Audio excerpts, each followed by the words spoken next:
ঋতুজা মেঘকে ফোন করলে ফোনে পায় না। এরপর কম্পাস বলে আমার কাছে বাবার নাম্বার আছে, আমি ওই নাম্বারটায় ফোনটা ধরিয়ে দিচ্ছি। এই বলে সেই নাম্বারটা ডায়াল করে দিলে ঋতুজা অভিজিতের সাথে কথা বলতে থাকে।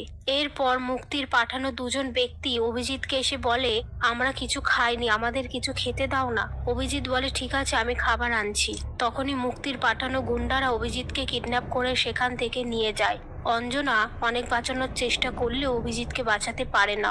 তারপর মুক্তি অভিজিৎকে তার ডেরায় তুলে এনে বলে আমাদেরকে আপনার বানানো ফর্মুলাটা দিয়ে দিন, আপনার জন্য চার্টার প্লেনে করে বস আসছে, আপনি ওনাদের সামনে আপনার ফর্মুলার ইনজেকশনটা তৈরি করে দেবেন, তারপর আমরা আপনাকে ছেড়ে দেব।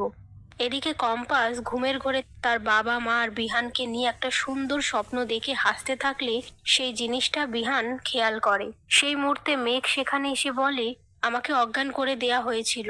এরপর আমার জ্ঞান ফিরলে আমি কম্পাসদের বাড়িতে যাই। সেখানে গিয়ে দেখি কম্পাসের বাবাকে কারা যেন তুলে নিয়ে গেছে। এই কথাটা কম্পাস শুনতে পেয়ে চিৎকার করে ওঠে। তারপর কম্পাস বলে আমি বুঝতে পারছি আমার বাবাকে কারা তুলে নিয়ে গেছে। বিহান বলে কে? কম্পাস বলে অখিলেশ চৌধুরী আর অভিজ্ঞান দত্তের কাজ এটা।